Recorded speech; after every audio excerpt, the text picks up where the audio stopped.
Okay, looks like the green light is on over there on the streaming page. So let me get back to my beginning of my crib notes here. Hi, everybody. I'm Jan Erickson, and if you've been here before, you know that I write a blog called Stepping Aside. It's a witch blog for the most part, although it has other things as well. I talk about all kinds of things there: cannabis, herbs. I'm an herbalist.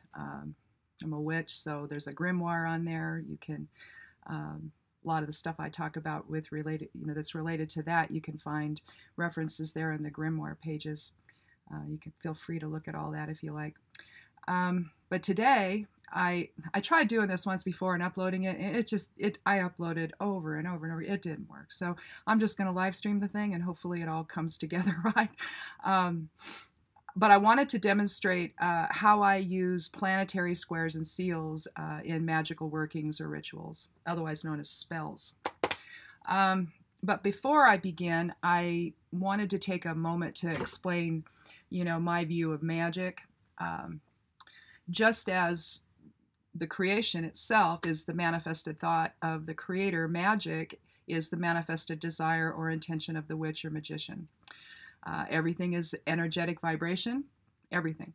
And that thought energy can be influenced with focused intention, and that's basically what we do when we cast spells. We cast our intention to the collective consciousness, and hopefully somebody listens and we can influence something positive to happen. But for this magical working, I want to demonstrate it. I'm not actually going to do the spell itself. I just want to demonstrate how I go about doing it, and just go through the steps and my thought processes for it. So it's not going to actually be a real spell, so to speak, but I'll go through the steps in any event how I do it. So the very first thing you're going to do when you decide that you want to do something is, well, what are you going to do it for? And so what's your purpose? And so today, my purpose in using these planetary squares and seals is to cast an intention to reduce volatility between people and increase communication. So I'm going to use basically a two-part process when I do it. So I'll be using two different planets, Mars and Mercury. And of course, you would begin the working any way you like. We all do it differently. Some cast circles, some create sacred space, some call quarters, some, you can get as elaborate or as simple as you like. It really doesn't matter. It's just whatever you like to do, really. So begin it however you like. Magic squares, this is the square of Mercury and the seal of Mercury. I'm not going to use the seal of Mercury, but I wanted to show it to you anyway. But this is what they look like. And the seal itself is basically drawn from the magic square. And the other one I'm going to use, and I'm going to begin with actually, is Mars. And I will use Mars's seals today in the working. So the idea behind them, people see it differently, I suppose, but the idea that I use, the premise I use behind magic squares and seals is the notion that the squares set forces in motion, and the seals will then stop those forces from continuing.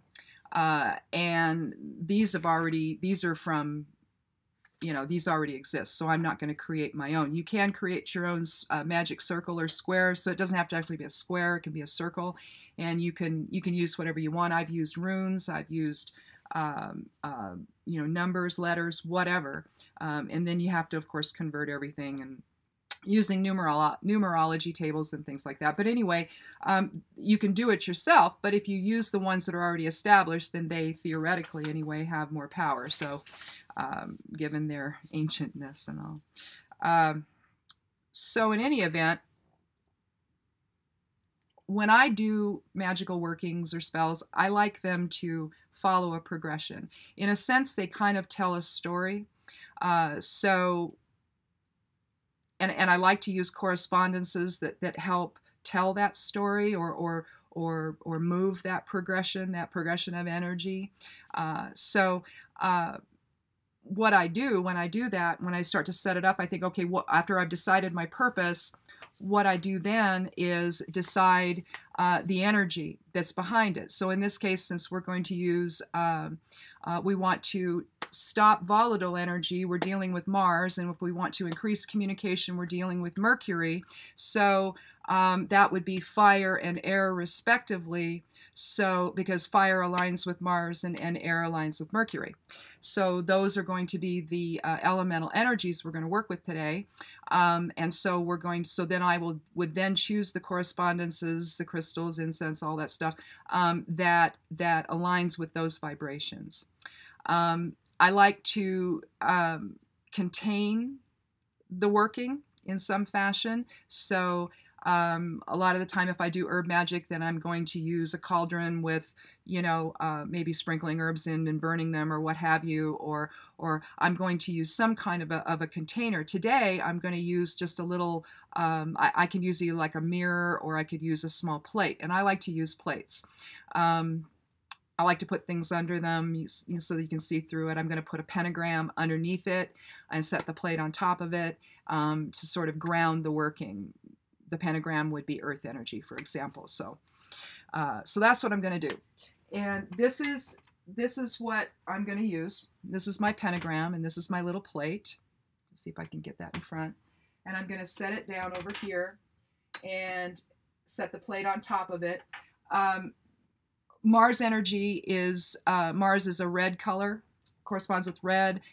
Mercury, air is yellow, so I've got a piece of citrine. I also have a feather that I'm going to use to represent air, so there's another correspondence. And I'll put the citrine over here on this side, and then I'll have the red jasper to represent fire and Mars. Also, I'm using some Himalayan salt. And then the other thing I'm going to use is a piece of organite. I did a pyramid, and it's made with amethyst and clear quartz, and then there's you know, metal and whatnot, copper inside of it. It's the first one I did. Basically, Mercury is the same individual as Thoth or Thoth. And he is apparently the individual who was here at the time, and he extraterrestrial, and he created the pyramids. So I'm going to, since Thoth is Mercury, and we're going to invoke communication, I'm going to have a pyramid there to sort of make that whole thing transmute. It's, you know, it's a transmutation thing anyway. It's going to help with the transformation, transforming from, you know, a more negative influence to positive communication. So we're going to use that pyramid in terms of that type of transformation process. So I also am going to use some salt, which I'll go ahead and I'll put on here as soon as I light the candles. For some protection, I'll put that around the edge of the plate. I'm going to use a red candle for Mars. I'm going to use a black candle. It's a Saturnian influence. We're going to use that to stop the process of the volatile energy. So that's kind of an earth thing. That's an elemental earth thing. So that would be that correspondence. And then I'm going to use a yellow candle for Mercury in term to pass that energy into the collective consciousness through the air element. You can, like I said, you can use specific crystals, you can use incense, you can use specific candle colors that align with whatever the intention is. It is however you want to do it. You can use other altar items like I have a goddess, I have a couple little containers. Like I say, I like containers. I have a holy stone, which is the crone. I'm a crone, so I like to have some kind of representation of myself and things. So I usually have that. So I think that's it as far as that goes, the little you know, stuff and substance of it. But then I look at timing. I like to do as much with that as I can. Sometimes you just have to act, so you just do what you do. But I like to look at the day. I like there's information you can have. You can find that on the blog as in the grimoire section about magic hours of the day, and what the different hours can help you do. Also, the hour. You can look at the Chaldean order of planets, which we'll do today, to choose the actual day and hour of Mercury or Mars, whichever one we're going to use. And it's going to be Mercury, so I'll just tell you that up front. If you can look at the mansions of the moon, that's also another thing. Whatever you can do to align energies to support your magical working, that's what you do. So what I did is I looked, I took out the grimoire, and the magic hours of the day, let's see if I can do that. Well, right there, right here. Those are the magic hours of the day. And so what you do is you go along and you look and see, well, now what's going to support what I want to do? And if I want to increase, positive communication and all of that. So I'm going to take a look at at all of the different hours. And what I found, 3 p.m. is a typical favorite of mine. I'm not the sort of witch that likes to force people to do anything, and we all have free will, so you really can't. All you can do is make a suggestion, send it to the collective consciousness, and if people want to do it, they're going to do it. Hopefully, you're sending something out there that brings balance and peace and all of that. And so, if they feel like they want to move into that energy, that's great. That's what we hope. So, so the 3 o'clock hour in the afternoon is for mind, body, spirit balance and alignment. So that's a good one you can use if you just want to not get real, specific about it. But we can. And so depending on whether or not we want to use Mars or Mercury, in this case we're going to use Mercury, you would choose maybe an hour that might reflect those energies. So noon is a time for positive change. So that's a possibility. I love the 11 o'clock hour because it's for seemingly impossible situations and transformations. So we could use that one definitely, because let's face it, when communication breaks down, it does seem impossible, doesn't it, sometimes, to find a solution? So we could do that. 7 p.m. is good, however, for diversity, healing differences, and care toward others. So I'm kind of actually leaning toward that one. And if you want to stay up late and you want to get up at 2 a.m. and do this, you can rid partnerships of negativity. So you could use that as a focus. But I think what I would do, I think I'm going to go with the 7 o'clock hour. So what I do then is go to the Chaldean order of planets, and they separate them out in terms of morning and evening. And so you would go and you would find the 7 o'clock hour in the evening. And we see that on Sunday, Mars appears, and on Monday, Mercury appears. Now, it would be really, really cool if Mercury actually appeared at 8 o'clock, because then you could theoretically start the spell in the Mars hour and finish it in the Mercury hour.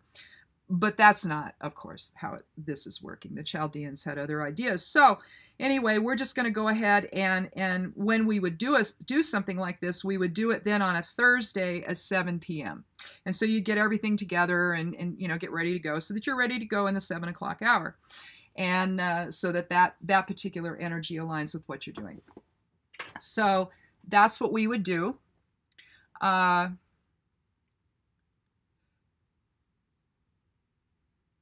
Let's see, now I've already done all that. I didn't even have to look at my notes. How about that? So how we would begin, then we would set up our altar space and everything. And I didn't light the candles yet. I'm going to do that first. I lit the dragon candles so we could at least see where it's going to go.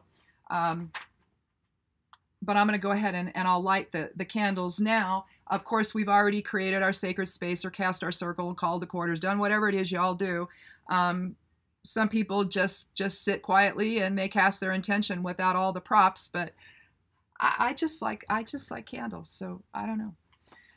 So what I do, especially if I'm doing a progression, I'm going to light the first candle, which is red for Mars, and then let's see, put that, and then I'm going to take and I'm going to light the black candle.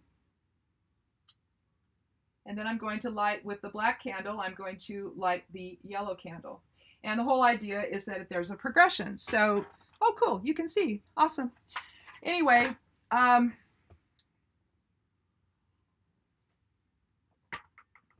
so as you can kind of see, I'm going to go ahead now and I'm just going to ring this whole thing with salt. Witches love their salt. I found this really great Himalayan salt slab. It's awesome. I haven't used it yet, but I'm thinking I could do magical workings on that, and it would be really cool to just have it on a salt slab. That would be so neat. Except I don't want to mess it up, so I haven't used it yet. I mean, seriously, it's about this big. It's a cooking thing or something. I don't know. But I like Himalayan pink salt, so it's much better for you. So, okay, so now we've done this. We've lit the candles, and so what we want to do is we want to go ahead and write out, and I'm going to go ahead and do that. The thing when you want to write out your magic square, it's a meditative thing, okay? You're focusing while you're doing it, and you're actually writing it. I'm going to put this here. You can see the one is, well, the one is here, and the 2 is here. So you're going to be writing it out, and in order. I use graph paper, and then I outline where it's going to be, because otherwise I get confused. And so then you would begin. Looks like we're about 3 over to begin the 1 and then the 2. And of course you wouldn't be talking while you're doing it. You would be focusing your intention. And you would basically write it all out. And then when you're done, I like to cut it so that's, compact, because I am using a plate. So what you would do is, or what I do anyway, is after I'm done writing out the square, again, this is to invoke forces. So we want to establish, my thought here is that I want to establish that there are some volatile forces going on. Okay, so here's the problem. So I'm establishing the problem with the square. Okay, and then what I would do is I would just go place it here on the plate, right in the center. And then from there, I would take a piece of parchment or some tracing paper if I don't trust my free hand, because here is my free hand, okay? It's not great. I don't know. So anyway, again, from this square, they created the seal. I don't know for sure who did it, but in any event, what you're going to do now, oh, I'm sorry, I forgot. So I'm going to pass this through the smoke of the red candle to sort of, align with that energy, okay? Then we're going to put it there, and then we're going to take we've drawn the seal, and we're going to run through both, and we're going to set it down on top. So what we've accomplished by that is we've invoked the force, and now we've stopped it. So from here now,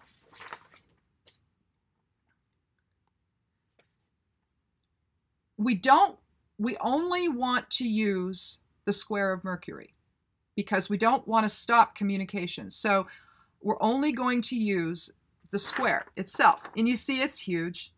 And, so I went ahead and I wrote it out. I did it beforehand. And so what we're going to do, again, which I wouldn't do ahead of time, I would do it during the ritual itself, because it's in the drawing of these, it's in the writing of these things. It's making the connection between, the focus and the intention. So anyway, we're going to put this one now. We're going to run it through all of the smokes from all of the candle smoke. And we're going to place it on top of the seal of Mars.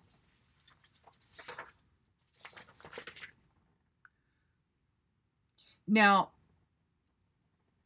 you can at this time say whatever you want to say. You want to speak your words, you want to speak them, you want to say them silently. Some people don't ever speak these words out loud. I tend to do them you know, barely above a whisper. So it's like I'm whispering to the collective consciousness. I've always done that. I don't know why. I just have always done that. Um, it's almost like a quiet prayer, you know.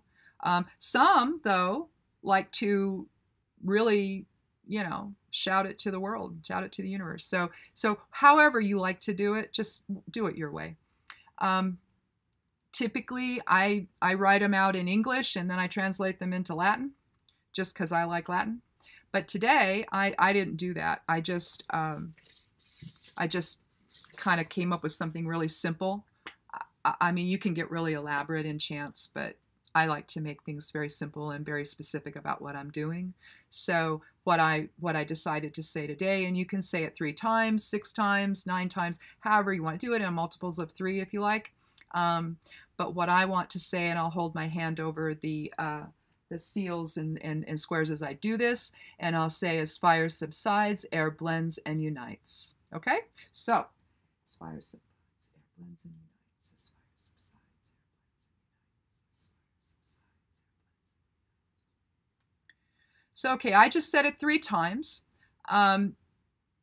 If it's a really serious situation, repeat until you feel like you don't want to anymore. Because let's face it, you know, sometimes communication can break down, and sometimes we need all of the help we can get so that we can, you know, create a positive solution and outcome. So basically, what I've done here, and I'll is to say is to cast the intention that will give way to reason, okay? That our strong will give way to reason, so that a meeting of the minds can take place. You know, even if you just agree to disagree, we should be able to do that in part with civility, right? So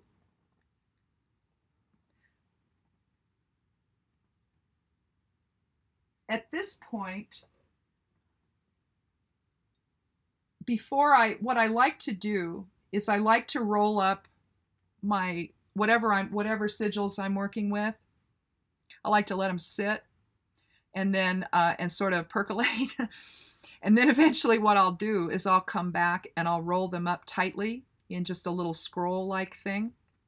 But before I do that, and while I let them sit, I'm going to put some powdered sage on top of the sigils and the seals, because that sort of infuses it with the air element, which will become important here in a second. The over and above the fact that we're using mercury and yellow and all of that stuff. So the idea is that we want to make a clear connection with the air element so that we, when we cast it to the collective consciousness, that will assist in that process. So I'm going to cover this with sage. And what it's going to look, I'll bring it over here so you can see. So so I've got sage on my magic squares here and seals. And so you would end the ritual, you know, any way you want to do it. I just like to leave. I don't like to end it completely, because if I do, then, you know, it's hard to get back to it. But what I would do ultimately, and I will show you, is I would pick them up and I would roll them.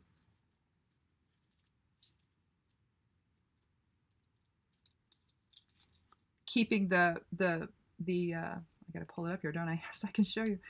And keeping the sage inside it. Of course, I'm dropping it all over the place. And at this point, what I would do is, you know, you can use any size cauldron. You know, they come in a variety of sizes. You know, you can get really tiny ones. You can get, you know, bigger ones like this. And you can use anything. The one that, but I like to do this outside, when I burn things, because that's ultimately what I'm going to do. I'm going to burn this in the cauldron, and then that invokes the fire, right? And then when the ashes, when it's all ashes, it's all, you know, cold and all that, then I'm going to take the ash and I'm going to cast it to the wind. Okay, so there's the air element. And so basically what we've done is we've aligned fire and air, and hopefully we're going to get some communication out of it. I don't know. But here's my really, my most recent, and it's heavy. So anyway, this is my cauldron that I like to use outside. I have another one. But what I would do is I would put it in the cauldron, burn it, and then, like I say, cast it to the wind after that. So anyway, I'll just set that over here. But there's lots of ways to work magic. You know, a lot of people have traditions that guide them as to how they do it.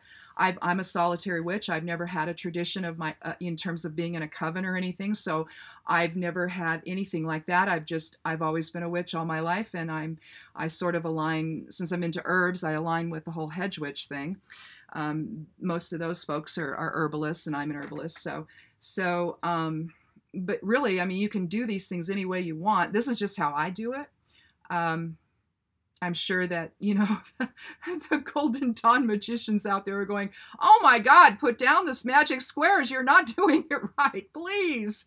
But hopefully they're not, you know, apoplectic. How do you say that word? Hopefully they're not freaking out. Let's say that. Oh, that horrible woman. Look what she's doing. But this is how I do it, and you can do it any way you want. It really is magic is a really personal thing. You know, spirituality is a personal thing, and how we express it is just how we do. And so I work with other things. I work with runes and tarot and pendulums and all kinds of things. But I love sigils. I love sigil magic. I love rune magic. So most of the time, if I'm going to make a suggestion to the collective consciousness, it's going to be done in some sigil fashion or in some herb fashion. So beyond that, I guess what I like about working with the different squares and seals, especially if they've already been established, you know, you can go and look at King Solomon's grimoires and John Dee's stuff and Levy's stuff, and just you can find any number of some of them are supposedly demons, but I actually don't regard them as such. You can decide what you think about all that, but they were likely the Watchers or the Ijiji or whoever it was that decided to come and have relations with the human women at that point. Whoever they were, they ended up supposedly being commanded by King Solomon, who's a cousin in my ancestry. So whatever you think about all that, I think it's pretty interesting. Haven't quite decided yet how much credence I give to all of it, but it's fun to look at them. So go and research some of the grimoires. You can Google the seals, and you can look at Solomon's seals. You can look at the different. There's Olympic spirits. There's some, you know, sigils for those that are interesting to look at, and you can look at what their purpose is, what they supposedly look like when you conjure them, and so it's fascinating to look at that stuff, and even researching the mansions of the moons.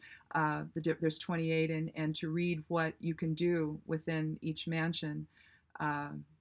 It's fascinating to see how folks conceived of all of this back in ancient times. And what I think is nice about the Planetary, seals and squares is that, you know, you're not getting into the whole demonic aspects of everything, and which, you know, some people just aren't interested in doing that. I'm really not. So you can work with these energies that that are ancient, really, because we've had this for a really long time. Um, to me, there's like an akashic feeling to it. So it feels like when I use that I'm reaching back into the past, you know, for some kind of ancestral assistance in casting my intentions. So I like working with them. So research them. They're fun, and see what you think. See if you want to incorporate them into your own magical practice. Um, so I guess that's it for now. Next time, I think I'm going to talk about springtime herbs to help balance and cleanse the body. We're getting into some of the stuff starting to bloom out there, so we're starting to feel a little stuffy. So maybe we'll talk about herbs that can help clear up the sinuses and stuff like that. Um, so until next we meet, thank you so much for watching. I hope you'll come back, and blessings.